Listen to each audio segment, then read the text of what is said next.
ഈ എനർജിയെ നമുക്ക് മനസ്സിലാക്കാൻ പറ്റി കഴിഞ്ഞാൽ ഇവിടെ ഈ കഴുത്തിന് താഴെ ജോലി ചെയ്യുന്നതിന് വരുമാനം കുറവാണ്. കഠിനമായി അധ്വാനിച്ചു കഴിഞ്ഞാൽ 8 മണിക്കൂർ അധ്വാനിക്കുന്ന ഒരു ലിമിറ്റേഷൻ ആണ്. പക്ഷെ കഴുത്തിന് മുകളിൽ ബുദ്ധി കൊണ്ട് പണിയെടുക്കുന്നതിനെ സംബന്ധിച്ച് പണം കൂടുതലുണ്ടാകാം. സമയം ഓക്കെ. ഞാൻ ഇയാളാണ് ബിസിനസ്സുകാരൻ. അപ്പൊ ഈ കാറ്റഗറിയിൽ നിന്നും ഈ കാറ്റഗറിയിലേക്ക് എത്താനാണ് പോൾവൻ ആവശ്യമുള്ളത്. അപ്പൊ അന്നേരമാണ് ഈ പറഞ്ഞ റഫറൽ മാർക്കറ്റിംഗിന്റെ സാധ്യത നമ്മൾ പഠിക്കേണ്ടത്. ഒരാൾ വന്നാലും 20 ആൾ വന്നാലും നമുക്ക് ഹ്യൂജ് എമൗണ്ട് തന്നു. അപ്പൊ ഈ പണത്തിന്റെ സൈക്കോളജി കൃത്യമായി നമ്മൾ പഠിക്കണം. അപ്പൊ അങ്ങനെയാണ് ഞാൻ പറഞ്ഞില്ലേ, ഇതിൽ തന്നെയാണ് റോബർട്ട് കിയോസാക്കി പറഞ്ഞ വളരെ പ്രധാനപ്പെട്ട ഒരു കാര്യം. അത് സമയമായിട്ട് ബന്ധപ്പെട്ടാണ്. ചെറിയ വാക്കുകൾ സമയമായിട്ട് ബന്ധപ്പെട്ടാണ്.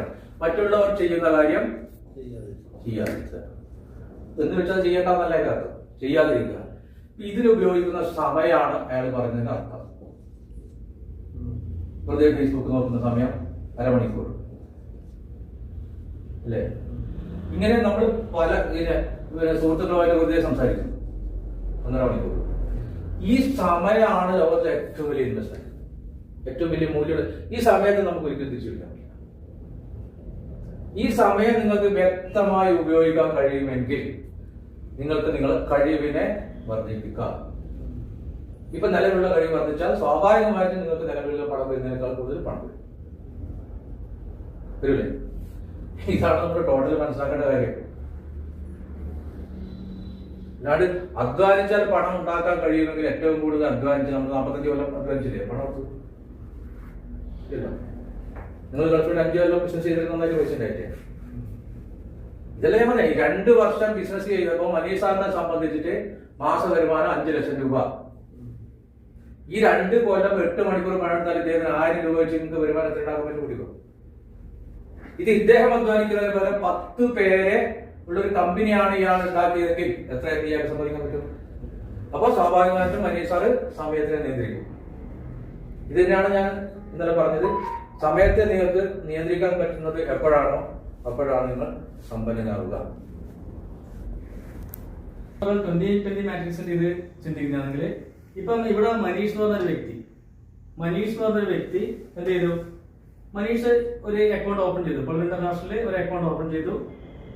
സീഡ് ഫണ്ടിംഗ് എന്ന് പറഞ്ഞ പ്രോസസ്സും ടോക്കൺ ഫാമിംഗ് എന്ന് പറഞ്ഞ പ്രോസസ്സും പൂർത്തിയാക്കി. ഇവിടെ ഒരു 100 USDT 100 USDT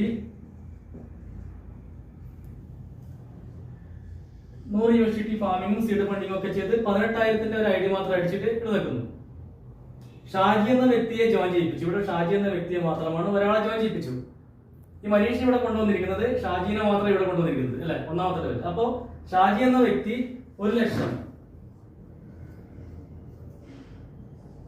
1 lakh ഇവിടെ ഇൻവെസ്റ്റ്മെന്റ് നടത്തി. 1 lakh 1 ലക്ഷം ഷാജി കൊണ്ടുവന്ന് ഷാജി വളരെ സീരിയസ് ആയിട്ട് എടുത്ത് 1 ലക്ഷം ഇൻവെസ്റ്റ് ചെയ്തു. അപ്പൊ ഡയറക്റ്റ് ഷാജിയുടെ വരുമാനം 20% മനീഷിന് ലഭിക്കും. ക്ലിയർ അല്ലേ? മനീഷിന് ഇവിടെ 20% ഷാജിയുടെ വരുമാനം ലഭിക്കും. ഡയറക്റ്റ് ഒരാളെ കൊണ്ടുവന്നു. അപ്പൊ മനീഷ് ഒരാളെ മാത്രം കൊണ്ടുവന്നു. ഷാജി എന്ന വ്യക്തി എന്ത് ചെയ്തു? സീരിയസ് ആയി ഒരു 20 പേരെ ഡയറക്റ്റ് ഈ പോൾവൻ ഇന്റർനാഷണൽ ബിസിനസിന്റെ സാധ്യതകൾ വളരെ നല്ല രീതിയിൽ മനസ്സിലാക്കിക്കൊണ്ട് 20 ഷാജി എന്ത് ചെയ്തു? 20 വ്യക്തികളെ കൊണ്ടുവന്നു. ഷാജിയുടെ ഒന്നാമത്തെ ലെവലില് എന്ത് ചെയ്തു? 20 ഡയറക്റ്റ് കൊണ്ടുവന്നു. ഈ 20 ഡയറക്റ്റ് കൊണ്ടുവന്നു. ആ വ്യക്തികൾ ഫുൾ പോസിറ്റീവായി ചിന്തിച്ചുകൊണ്ട് 20 ലക്ഷം ഓരോ ലക്ഷം വീതം ഇൻവെസ്റ്റ് ചെയ്തുകൊണ്ട് 20 ലക്ഷത്തിന്റെ ബിസിനസ് ഷാജിയുടെ ഡയറക്റ്റ് 20 പേര് ചെയ്തു. ഇവിടെയില്ലേ? അപ്പൊ എന്ത് സംഭവിച്ചു? ഇവിടെ മനീഷ് എന്ന വ്യക്തിക്ക് വരുമാനം ലഭിക്കില്ല, ഒരിക്കലും ലഭിക്കില്ല. ഡയറക്റ്റ് ഷാജിയെ മാത്രമാണ് ഇവിടെ കൊണ്ടുവന്നിട്ടുള്ളത്. അപ്പൊ ഈ 20 ലക്ഷത്തിന്റെ വരുമാനം മനീഷിന് ലഭിക്കണമെങ്കിൽ ഇവിടെ എന്ത് ചെയ്യണം? ഇവിടെ 2 ഡയറക്റ്റ്, അതായത് മെയിൻ ഐഡിക്ക്, മനീഷിന്റെ മെയിൻ ഐഡിക്ക് അഡീഷണൽ ഒരാളെ മാത്രം കൊണ്ടുവന്നാൽ ഈ 20 ലക്ഷം ഈ വരുമാനത്തിന്റെ ഈ വ്യക്തികൾ ഇവിടെ ശ്രദ്ധിക്കേണ്ടത് 20 ലക്ഷത്തിന്റെ 19% വരെ ലഭിക്കുക. ഈ 20 ലക്ഷത്തിന്റെ ആ ടീം മെമ്പേഴ്സ് വാങ്ങിക്കുന്ന വരുമാനത്തിന്റെ 19% മനീഷ് എന്ന വ്യക്തിക്ക് ലഭിക്കണമെങ്കിൽ ഇവിടെ വെറും 2 ഡയറക്റ്റ് കൊണ്ടുവന്നത്. അപ്പൊ ഈ 20 വ്യക്തികളും തീരുമാനമെടുക്കും. നല്ല പോസിറ്റീവ് ആയിട്ടുള്ള ഒരു ബിസിനസ് ആണ് ഈ ഒരു പോൾവൻ ഇന്റർനാഷണൽ എന്ന് ചിന്തിച്ചുകൊണ്ട് ഈ വ്യക്തികൾ മുഴുവൻ 20 പേരെ ജോയിൻ ചെയ്യിപ്പിച്ചു. അപ്പോ ഈ മനീഷിന്റെ 1 ഷാജി, രണ്ടാമത്തെ ലെവൽ, മൂന്നാമത്തെ ലെവലിൽ ടോട്ടലി 400 മെമ്പേഴ്സ് 1 2 മൂന്നാമത്തെ ലെവലിലാണ് വന്നത്. മനീഷ് എന്ന വ്യക്തി അപ്പോൾ 2 ആളെ മാത്രം ജോയിൻ ചെയ്യിപ്പിച്ചു. ഈ മൂന്നാമത്തെ ലെവലില് 400 മെമ്പേഴ്സ് വന്നു. അപ്പൊ 400 മെമ്പേഴ്സും ടോട്ടലി അവരൊക്കെ പല രീതിയിലുള്ള ഇൻവെസ്റ്റ്മെന്റ് നടത്തിക്കൊണ്ട് ടോട്ടലി ഇവിടെ ഈ 400 മെമ്പേഴ്സും 1 കോടിയുടെ ബിസിനസ് ഇവിടെ നടത്തി കഴിഞ്ഞു. 1 കോടിയുടെ ബിസിനസ് നടത്തി കഴിഞ്ഞു അല്ലെ. 1 കോടിയുടെ ബിസിനസിന്റെ ഈ ടീം മെമ്പേഴ്സ്, ഈ മൂന്നാമത്തെ ലെവലിലെ ഈ ടീം മെമ്പേഴ്സ് വാങ്ങിക്കുന്ന വരുമാനത്തിന്റെ, ഇവിടെ ശ്രദ്ധിക്കേണ്ടത് ഇവര് വാങ്ങിക്കുന്ന വരുമാനത്തിന്റെയാണ്, അല്ലാണ്ട് 1 കോടിയുടെ ഒരിക്കലും ശതമാനമല്ല. അപ്പൊ ഈ വരുമാനം ലഭിക്കണം എന്ത് വേണം? ഡയറക്റ്റ് 18% വരുമാനം ലഭിക്കണമെങ്കിൽ 1 ജോയിൻ ചെയ്യിപ്പിച്ചു, 2 വെറും 3 ഡയറക്റ്റ്. ഇവിടെ 1 കോടിയുടെ ബിസിനസ് നടക്കുന്നില്ല.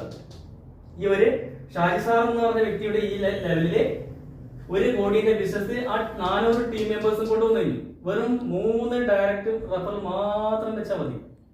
ക്ലാസ്സിൽ പറഞ്ഞ പോലെ വെറും 3 ഡയറക്റ്റ് എടുത്തു. അപ്പോൾ സിസ്റ്റത്തിന്റെ 2020 മാട്രിക്സിന്റെ ഡ്യൂപ്ലിക്കേഷൻ പ്രകാരം ഈ 400 പേരും എന്ത് തീരുമാനമെടുത്തു? ഒരു 20 പേര്, 400 പേരും ഓരോ മെമ്പേഴ്സും 20 പേരെ ജോയിൻ ചെയ്യിപ്പിക്കുമ്പോൾ 1 2 3 നാലാമത്തെ ലെവലില് ലെവൽ 4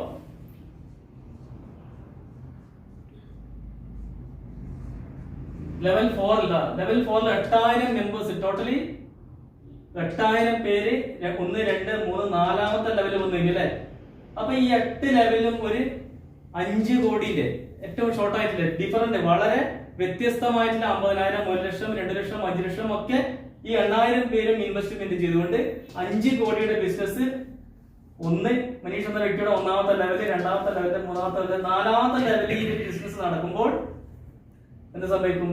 ഇതിന്റെ 17%, ഈ 5 കോടിയുടെ 17%, അതായത് 5 കോടി ഈ ടീം മെമ്പേഴ്സ് വാങ്ങിക്കുന്ന വരുമാനത്തിന്റെ 17% ലഭിക്കണമെങ്കിൽ മനീഷ് എന്ന വ്യക്തി വെറും 4 ഡയറക്റ്റ് റഫറൽ മാത്രം കൊണ്ടുവന്നു മതി. ഇവിടെ ക്ലിയർ അല്ലേ? പറഞ്ഞാൽ ക്ലിയർ അല്ലേ? അപ്പൊ ഇവിടെ എന്ത് ശ്രദ്ധിക്കണം? നമ്മൾ ഇങ്ങനെ ഒരു 20 ഇങ്ങനെ താഴെ പോയി ഒരു 20 ലെവലില് ബിസിനസ് അങ്ങ് ഡെപ്തിലേക്ക് താഴുമ്പോൾ മാത്രമേ നമ്മൾ പാനിക്കേണ്ട ആവശ്യമുള്ളൂ.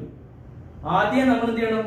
ആദ്യമേ നമ്മൾ ഈ മനീഷ് എന്ന വ്യക്തി 20 ഡയറക്റ്റ് റഫറൽ കൊണ്ടുവന്നുണ്ടാവും. ഇങ്ങനെ ഡെപ്തിൽ ഷാജി സാർ എന്ന് പറഞ്ഞ വ്യക്തി കൊണ്ടുവരുന്ന 20ഓളം ലെവലില് ആൾക്കാരുടെ വരുമാനം മുഴുവൻ ലഭിക്കും. ഇങ്ങനെ 1 2 4 ഇങ്ങനെ ഡെപ്തിലേക്ക് ബിസിനസ് നടക്കുമ്പോൾ എന്ത് സംഭവിക്കും? വാഷ് ഔട്ട് എന്ന് പറഞ്ഞ സംഭവം ഈ വ്യക്തിക്ക് ഉണ്ടാവുക. അതുകൊണ്ടാണ് കൃത്യമായിട്ട് പറഞ്ഞത്, എത്രയും പെട്ടെന്ന് തന്നെ തീരുമാനം എടുത്തുകൊണ്ട് ഈ മെയിൻ ഐഡിയയിൽ 20 ഡയറക്റ്റ് വെച്ച് കഴിഞ്ഞാൽ ഒരിക്കലും ഒരു ലെഗിൽ നിന്നും ഏതൊരു ലെഗിൽ നിന്നും ഡ്യൂപ്ലിക്കേഷൻ, ഇങ്ങനെ പല രീതിയിലുള്ള ഡ്യൂപ്ലിക്കേഷൻ നടക്കുമ്പോൾ എന്ത് ചെയ്യും? വാഷ് ഔട്ട് എന്ന സംഭവം ഉണ്ടാവില്ല. ഇപ്പൊ ഇവിടെ ഷാജി എന്ന വ്യക്തി, ഇപ്പം വേറൊരു വ്യക്തി ഇവിടെ വന്നു, വേറൊരു വ്യക്തി ഇവിടെ വന്നു, ബോസ് എന്ന് പറഞ്ഞ വ്യക്തി ഇവിടെ വന്നു. ഇത് വേറെ ലെഗാണ്. ഇത് ഇങ്ങനെ 20 ലെവലിൽ ബിസിനസ് ആണ്, 20 ലെവൽ അല്ലെ. ഇവിടെ ഒരു 50 CR, ഒരു 50 കോടിയുടെ ബിസിനസ് മനീഷിന്റെ ഒരു ആനന്ദ ബോസ് എന്ന് പറഞ്ഞ വ്യക്തിയെ കൊണ്ടുവന്നു അല്ലെ.